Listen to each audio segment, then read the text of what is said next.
welcome to the Movie Cricket podcast for the 14th of August 2014. You're joined again by Billy from Movie Cricket. So we have had a very busy week here. We've had so much going on. There's been highs, there's been lows. We'll actually be speaking to Sean Gunn of Guardians of the Galaxy tonight, which is very exciting. We're looking forward to bringing you the full interview of that next week. So let's dive in with some movie news straight away, and I would like to start with Star Wars this week, if you would be so kind to indulge me. So, there's been some leaked set photographs of the Millennium Falcon from Star Wars Episode 7, and differing from the leaked photographs they were leaked about a month ago of an under construction Millennium Falcon. This time round, we go inside the iconic Millennium Falcon, giving us a first look at the decor inside Han Solo's used universe ship. So, inside, we get to see the cockpit where Han Solo and Chewie hang out, obviously played by Harrison Ford and Peter Mayhew. Inside the ship, which can obviously complete the Kessel Run in less than 12 parsecs still. We get to see the iconic windows, the corridors. It looks very much like the Millennium Falcon that we're all so familiar with. And it is wonderful to see J.J. Abrams achieving such a brilliant practical effect, which incidentally Simon Pegg has been singing the praises of this week, as he has continuously alluded to tell us if he's in the film or not. So, other Star Wars news this week. By Luke Skywalker's beard, there has been some exciting news. As shooting picks up again on Star Wars Episode 7, a picture has appeared online of Mark Hamill back at Pinewood Studios. The picture, which I will put on the YouTube video for listeners via YouTube, was taken by his son Nathan at Pinewood Studios. Basically, Luke Skywalker was obviously giving his son a bit of a tour around Pinewood whilst he was hanging out off camera. But more interestingly, his son has revealed an aesthetic feature of Mark Hamill's look for Luke Skywalker in Star Wars Episode 7. It appears that Mark Hamill will wear a beard that closely and very suspiciously looks like the greyer version of Ewan McGregor's and Alec McGuinness's facial hair for Obi-Wan Kenobi. Not only will Mark Hamill appear bearded for the first time as Luke Skywalker, a decision has clearly been made to connote the wisdom he has accumulated over the years as a newly founded Jedi Master, but also as a throwback to one of the men who helped him on his way to take down the Empire, also we believe right now. Speaking of Luke Skywalker, Star Wars Force for Change has raised over $5 million for UNICEF. J.J. Abrams decided to reward the people that have been so gracious donating, to say thank you, with a little teaser of what is to come in Star Wars Episode 7. Now, it's not much of a spoiler, but if you want to remain completely ignorant to what is going to happen in Episode 7, skip forward about a minute while I quickly skip over this. So, Star Wars Force for Change is an initiative that was raised to generate donations for UNICEF, and it's been a wonderful success, with the Star Wars-based movement raising over $5 million. Star Wars Episode 7 director J.J. Abrams has sent his many thanks to all the fans who generously donated to UNICEF through Force for Change, and he put a handwritten note which was posted from the Bad Robot Twitter feed, along with a teaser that has sent Star Wars fans into meltdown. The note reads, "Huge thanks to everyone who's contributed to Star Wars Force for Change. Over $5 million were raised to help UNICEF Innovation Labs. We are all very grateful. DC Barnes, see you on set." We assume DC Barnes was the winner of the competition to get a visit to the set. But more importantly, the picture that was interestingly, the picture which was uploaded includes a robotic hand, which many people are reporting is Luke Skywalker's severed hand, which will be found by Daisy Ridley and John Boyega as they're introduced to the saga, still clutching a lightsaber after a fight that Luke Skywalker gets into. Now, Luke Skywalker will allegedly get captured before getting taken away, and the rest of the film will be a rescue mission led by Han Solo and followed with Daisy Ridley and John Boyega's characters. So that is a simple plot tease if it is Luke Skywalker's hand. We'd like to get your opinions. It could be a stripped down C-3PO hand without the gold paint, but we're expecting it to be a Luke Skywalker tease.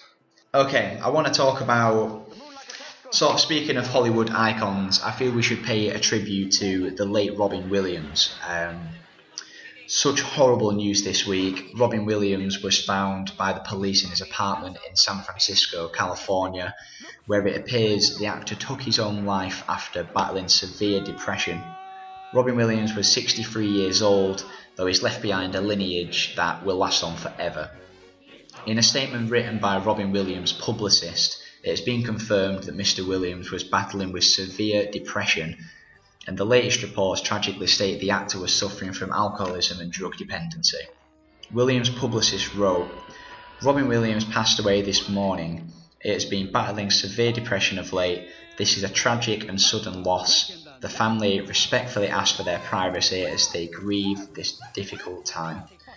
So, we truly hope Robin Williams' family get this privacy. Our thoughts are completely with them, our hearts go out to them. It is very difficult news to report for us and to digest ourselves as massive fans of the lineage that Robin Williams has provided us with.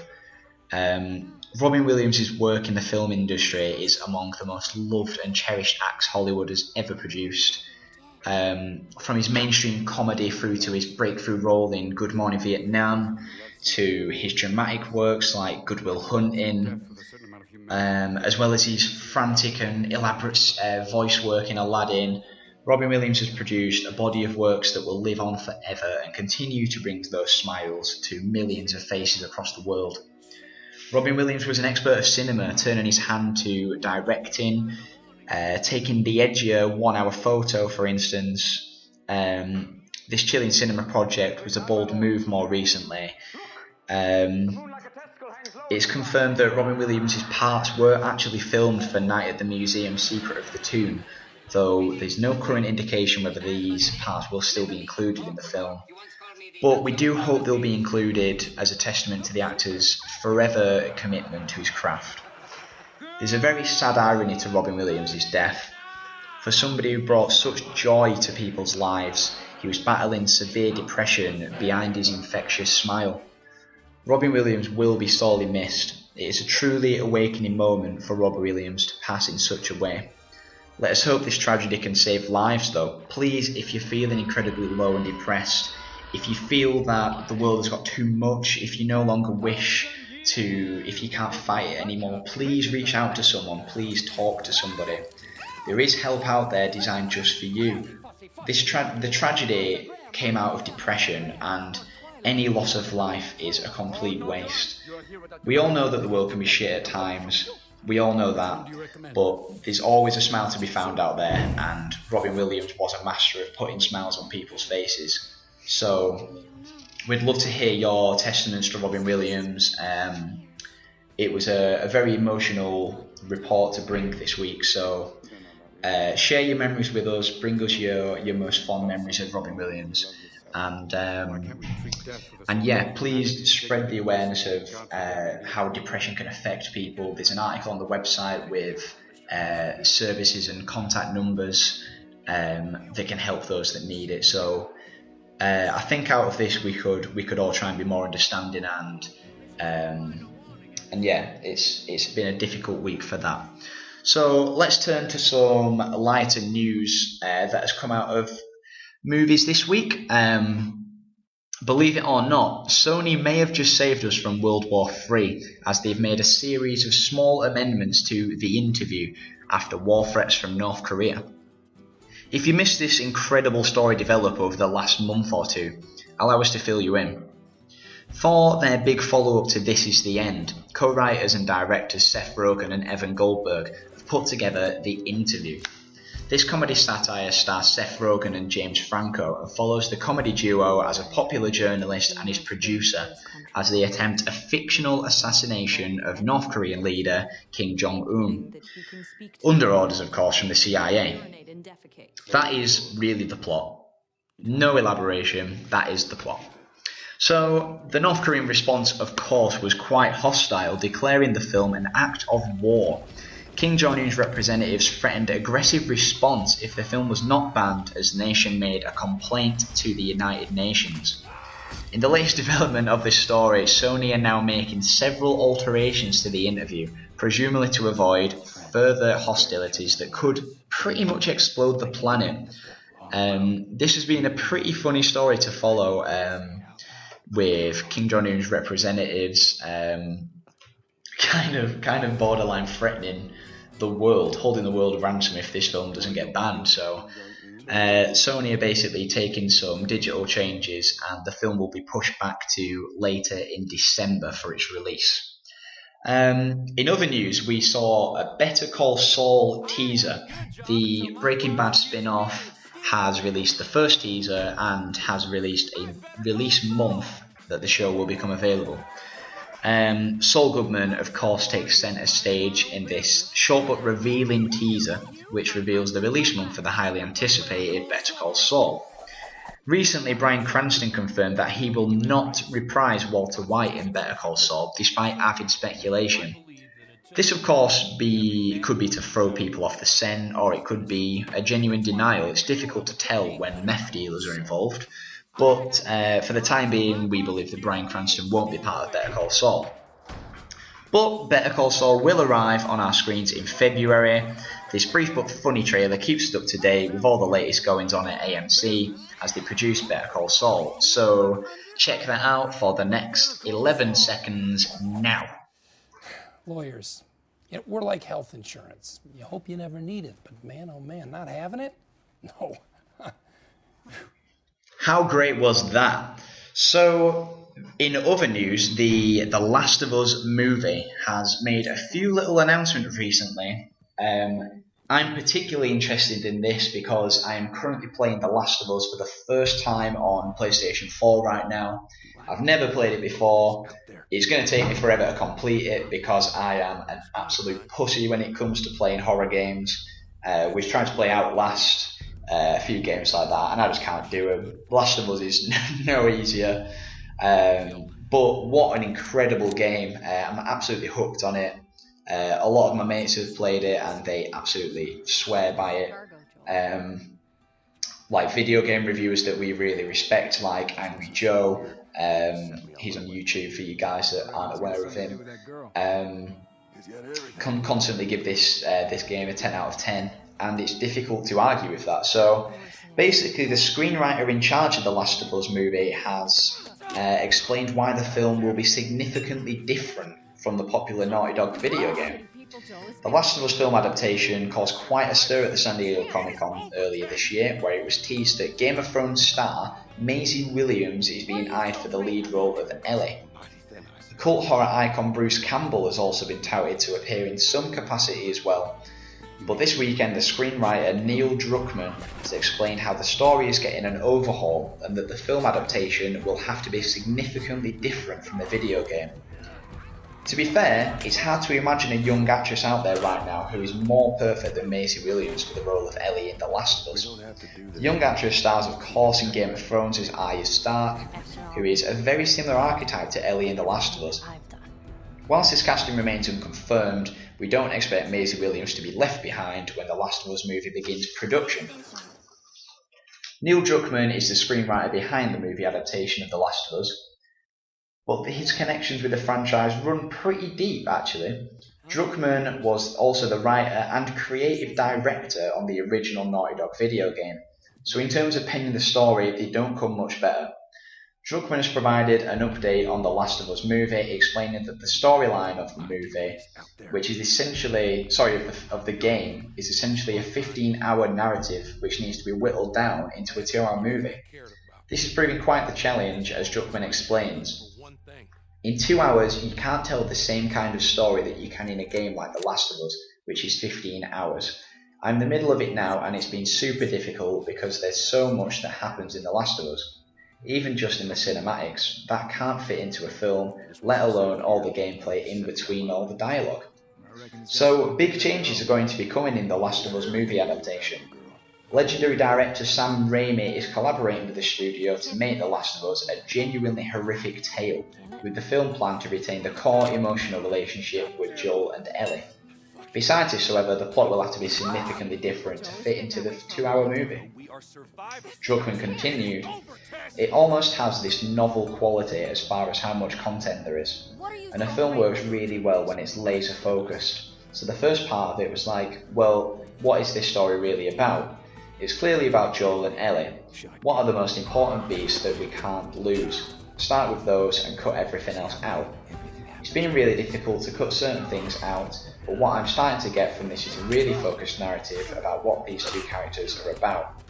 Some parts will be similar to the game and some parts will be quite different, but it's kind of interesting helping me understand this other medium and its strengths compared to video games. So I'm very excited to see where they go with The Last of Us movie adaptation. There's not too much news on it right now, obviously it's still in development, but we'll bring you more on that as it comes out. So, moving on to the superhero news this week. There's been so much going on. I will get over as much of it as possible, starting with Warner Brothers announcing that Aquaman is going to be basically made into a movie. Aquaman is surely considered a pretty risky project to undertake due to his affinity for water and overly large sea animals. However, Warner Bros. Seem pretty confident enough to invest a lot of money and time in developing a screenplay, which will presumably breach into 3 or 4 years' time. Will Beall of Gangster Squad is one of the writers who will pen one of the scripts of Aquaman. Beall also put together an early script for the Justice League movie coming from Warner Brothers. Kurt Johnstad is the other man to take the project, having previously collaborated with Zack Snyder on 300 and its subsequent sequel. So in terms of adaptations, both men are very qualified for the job. Warner Brothers are seeking 2 scripts to choose from. Seemingly they will choose the best script to go with in the end. But one concern which does arise with me is that Warner Brothers seem to be putting all of their eggs in the Snyder basket. Let's face it, Zack Snyder is not one of the world's most loved directors, despite his obvious qualities. If Batman vs Superman or Justice League doesn't work out how they hope, perhaps Warner Brothers have invested too heavily in the Snyder philosophy for their overall DC franchise. This is just a thought, but there's definitely an overhaul of Snyderisms going on at Warner Brothers. But we'll have to see how that plays out. So Aquaman is very likely to be turned into a DC movie soon. Swapping to Marvel, there's been some great little Easter eggs and teasers released about Adam Warlock. The Guardians of the Galaxy features dozens of Easter eggs for those eagle-eyed fans out there, but the one that interested us the most is the cocoon of Adam Warlock, which James Gunn confirmed made a cameo appearance in Guardians of the Galaxy. For those that don't know, Adam Warlock is a superhero character created to be the perfect human at a scientific facility called the Beehive. His debut in the Marvel Cinematic Universe was first spotted in Thor: The Dark World during a credit sequence which we saw in the Collector's Museum for the first time. Adam Warlock will play a vital role if he's to be introduced into the development of the Infinity Gauntlet story and Thanos. We know Marvel are working towards a movie which will bring the Avengers and now likely the Guardians of the Galaxy together in order to fight the ultimate strength of Thanos once he acquires the Infinity Gauntlet. The problem for the Mad Titan is that the Infinity Stones are spread across the galaxy right now, and it's pretty unlikely that Star-Lord will be able to distract Thanos with a dance-off when he finally does get his Infinity Gauntlet. So, James Gunn said, well, many people... Oh, sorry, this is of the Collector's Museum and all the Easter eggs available inside there. James Gunn said, well, many people may look up to the right of the Collector when we first see him, and you will see a certain duck named Howard that turns up to look at the ground. This is one of his favourite little things in the background. There are Sliver creatures from his movie Sliver behind the Collector. Those guys are pretty obvious to spot.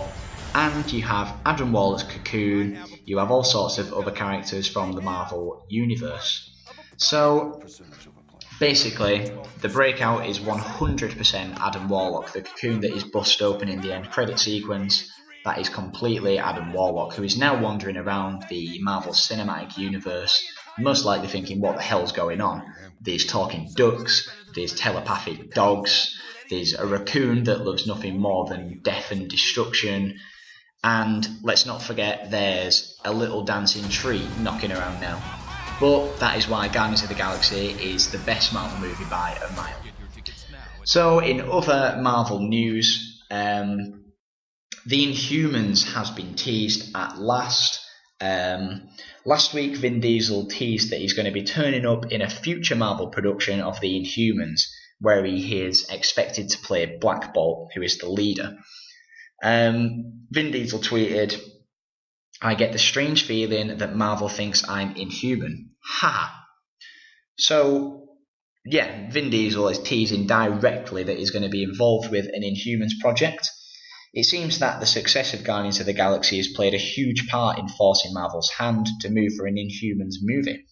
The Inhumans inhabit the same galaxy as Star-Lord and Rocket Raccoon in the comic books, and it's likely that the Guardians of the Galaxy sequel will introduce the idea of the Inhumans. It was Collider that reported that Joe Robert Cole has penned a screenplay for the Inhumans, and Marvel fully intend on moving forward with the project. This likely means that Marvel are penning scripts for a vast variety of movies, so they're prepared to move ahead at the right time.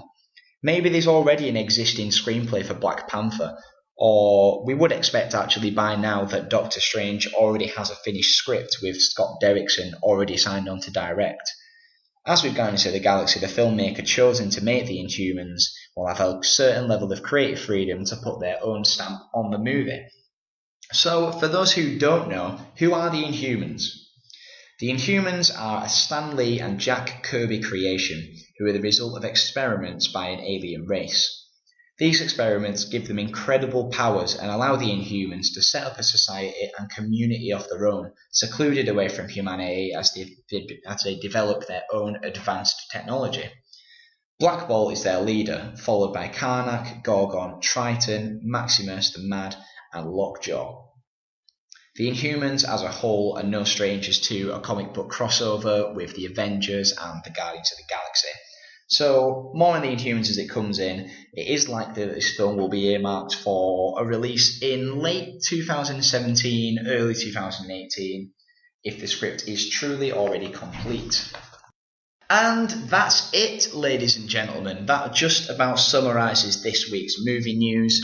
Thanks for stopping by for this week's podcast.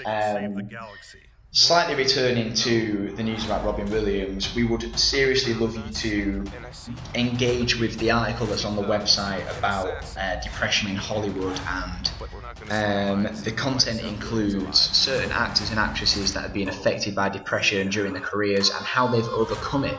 So to anyone that is suffering from depression or forms of illnesses that are related, you are not alone. There are ways to beat it, and there are so many services out there that can help you directly. So don't suffer on your own, don't suffer in silence. You're not on your own, and there are people that understand.